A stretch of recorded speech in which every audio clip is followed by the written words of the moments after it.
भी ठीक हूँ। तो रिप एंड विंकल की हमने एक एक्सरसाइज की थी पेज नंबर 10 की, fun with new words and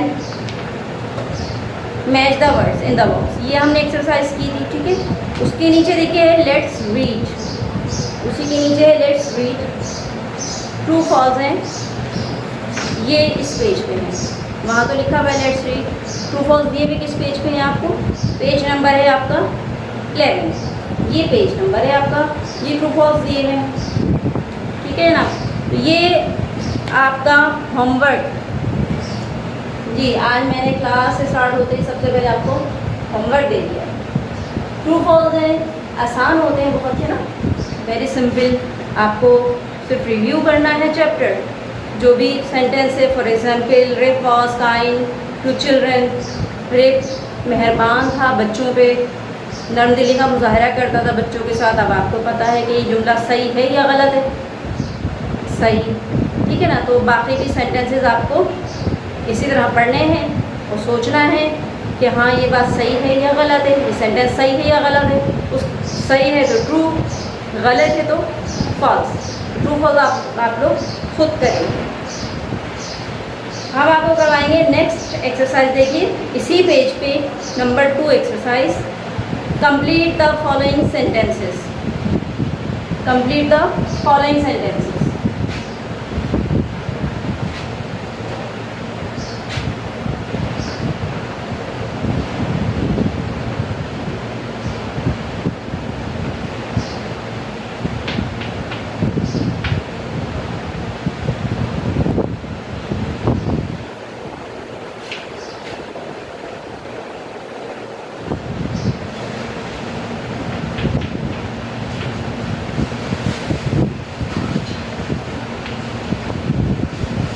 Number 1,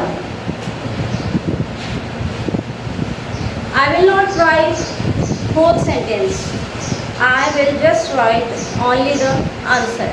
जो ब्लैंक में आंसर आएगा मैं सिर्फ वो लिखूंगी, पूरी ब्लैंक में ही लिखूंगी, ठीक है। Number 1, Rip's village was situated dash. Rip का जो विलेज था वो कहाँ वाक़ था, at the foot hills of Catskill. तो यहाँ क्या है जनाब, डैश में एट द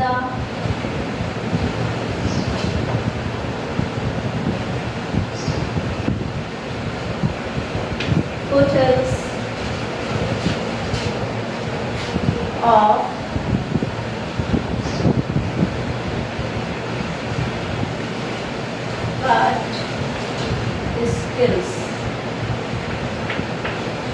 कैटस्किल्स के दामन में उसका गाँव था।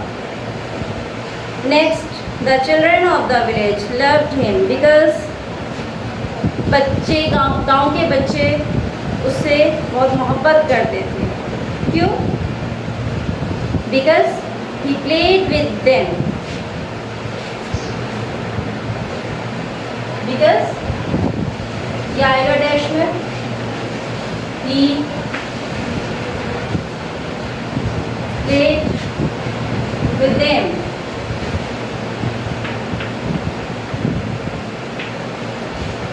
he played with them। Number 3, Dash was his constant companion। कौन था उसका मुस्तकिल साथी जो हर वक्त उसके साथ रहता था, डॉग। ये तो आसान को लिख लेंगे आप लोग, dog. Number 4, the villagers stared at him.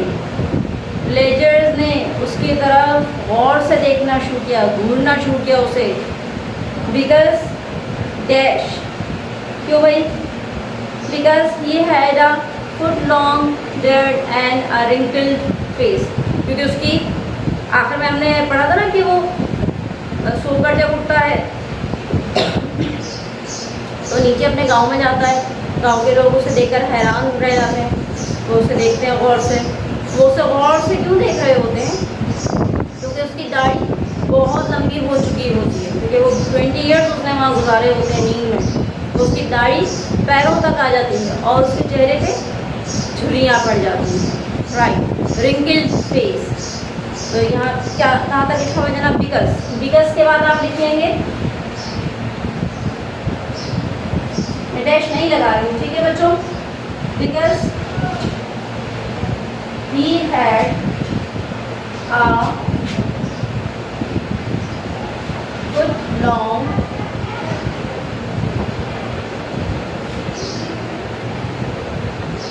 beard and a wrinkled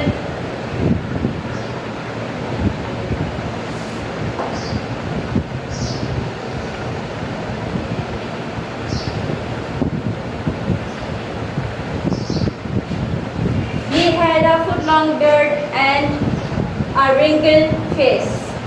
ये मैंने आपको बताया था, इसको wrinkled नहीं पढ़ना है, ठीक है? W साइलेंट, wrinkled face, क्योंकि उसकी पैरों तक दाढ़ी थी और उसका चेहरा झुर्रियों वाला था। ये आएगा जनाब इसमें। Number 4, number 5,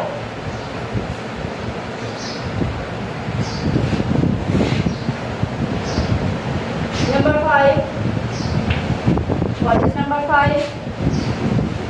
The old woman who recognized Rip was dash। बूढ़ी औरत जिसने रिप को पहचाना वो डैश थी। The old woman who recognized, recognize mean पहचानना, recognize पहचानना।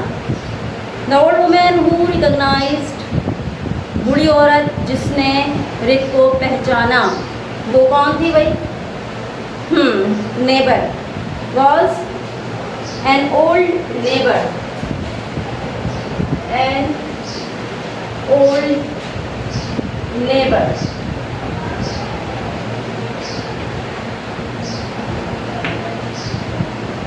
वो पुरानी पड़ोसी थी, पड़ोसन बल्कि कहना चाहिए, खातून थी ना, पड़ोसन।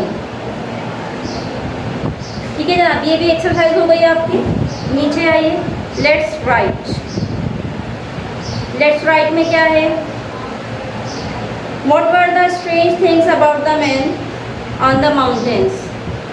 जो पहाड़ों पर आदमी थे, कौन से? रिप वैन विंकल नहीं, उसको जो बूढ़ा आदमी मिलता है रिप वैन विंकल को, और उसको पहाड़ों में लेकर जाता है, तो वहाँ और भी साथी होते हैं ना बूढ़े के, उन आदमियों की बात हो रही है। MEN मैन लिखा हुआ है ना, प्लूरल है, बहुत सारे आदमी। तो वो आदमी कैसे थे, उनके मुताल्लिक़ आपको लिखने हैं जनाब 4 सेंटेंसेस। कितने लिख रहे हैं? 4। You have to write 4 sentences about the man in the mountain. चलिए ये भी मैं आपको करवा देती हूँ, परेशान नहीं हूँ आप। जो मुश्किल काम है वो मैं आपको खुद करवाऊँगी, जो ईजी होगा वो मैं आपको होमवर्क दूँगी।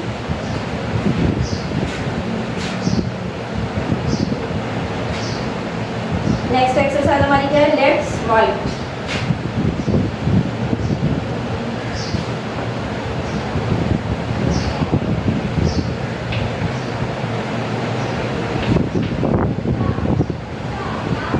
लेट्स राइट की एक्सरसाइज है। What were the strange things about the man on the mountains? I will not write the question. You have a book, जनाब। तो हमने ये एक्सरसाइज आपके लिए लिख दी है, ठीक है? ये मैन के बारे में है, यानी कि यूँ समझ लें आप, ये पहाड़ों में आदमी थे, उनका कैरेक्टर स्केच है एक तरह से, 5 लाइन्स का। सॉरी, तो 4 लाइन्स लिखनी थी ना। 4 लाइन्स का character sketch. They were all dress the same way, एक जैसे कपड़े पहने हुए थे उन्होंने। They have birds of various shapes and colours, उनकी दाढ़ियाँ मुख्तलिफ शेप्स की, मुख्तलिफ शक्लों की थी और मुख्तलिफ रंगों की थी। किसी की पर्पल थी, किसी की रेड थी, किसी की येलो थी, किसी की बहुत बड़ी थी, किसी की बहुत छोटी थी, किसी की इस तरह थी जैसे अलग अलग बाल हुए हुए हों, इस तरह मुख्तलिफ शेप्स की थी और मुख्तलिफ कलर्स की थी। दे वर प्लेइंग गेम्स, वो खेल खेल रहे थे। दे गेम्स खेल रहे थे, देयर फेसेस वर सीरियस, उनके चेहरे संजीदा थे, उनके चेहरों पे संजीदगी थी। तो ये आपका 4 लाइन्स हो गई मैन के बारे में। नेक्स्ट क्या है, what kind of a man was Rip Van. अब ये रिप का पेज नंबर 12 पे, पेज नंबर 12 पे ये रिप के बारे में है कि रिप के बारे में आपको बताना है। In short you have to write a character sketch of Rip Van Winkle in 4 lines. 4 line का आपको कैरेक्टर स्केच लिखना है रिप वैन के बारे में कि वो कैसा था। कैसा था रिप वैन? गुड नेचर्ड था और बच्चों से प्यार करता था, बच्चों के साथ खेलता था और अपने पड़ोसियों के काम आता था। और इसके अलावा एक खामी भी थी, भाई खामी भी लिखनी है क्योंकि कैरेक्टर स्केच तो लिखना है ना। खूबियाँ थी तो खामी भी थी। खामी क्या थी उसमें? लेज़ी था, है ना। ये सब हम लिख लेंगे।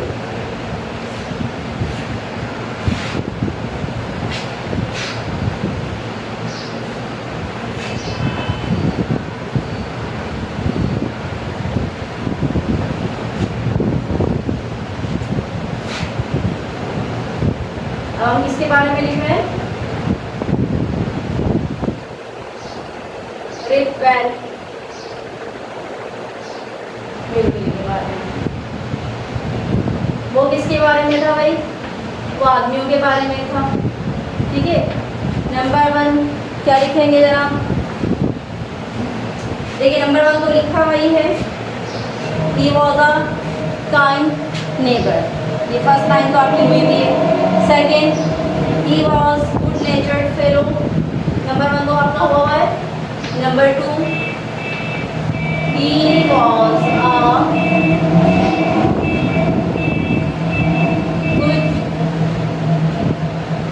Good नेचर्ड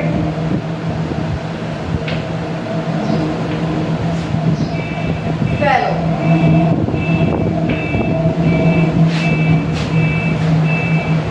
Number 3, he was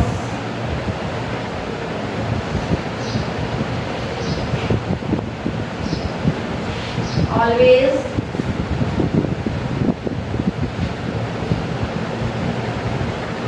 ready to help others.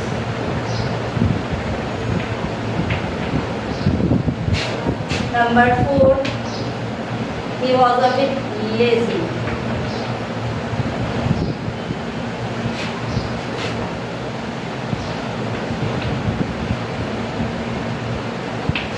He was a bit lazy. वो थोड़ा सा सुस्त भी था। अब इट मीन्स थोड़ा सा। ये जनाब आपकी एक्सरसाइज हो गई कंप्लीट। अच्छा जनाब, नेक्स्ट जो आपको करना है वोकैबुलरी बिल्डिंग। बुक्स में देखिए, अपने बुक्स में देखिए प्लीज़। वोकैबुलरी बिल्डिंग है, pick out the names of the games mentioned in the story. आपको सामने देखें गेम्स के नाम दिए हुए हैं, chess, 9 pins, shooting marbles, mountain climbing, shooting, skipping, hopping. ये आपको गेम्स के नाम दिए हुए हैं। तो आपको वो नाम लिखने हैं जो स्टोरी में आए हैं। आपको वो नाम लिखने हैं जो स्टोरी में आए हैं। तो ये आप लोगों का हो जाएगा होमवर्क। ये भी होमवर्क।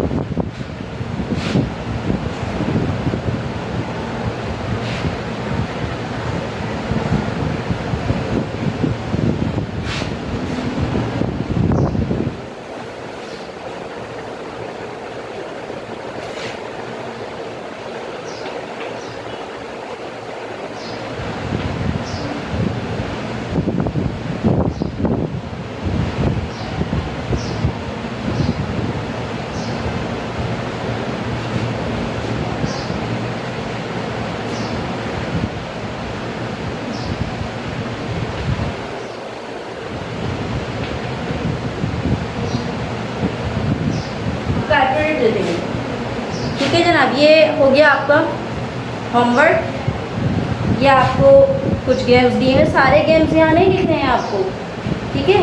जो स्टोरी में आए हैं इन गेम्स में से जिनका नाम कहानी में आया है, स्टोरी में आया है, सिर्फ वही गेम्स आपको यहाँ मेंशन करने हैं। ठीक है जनाब।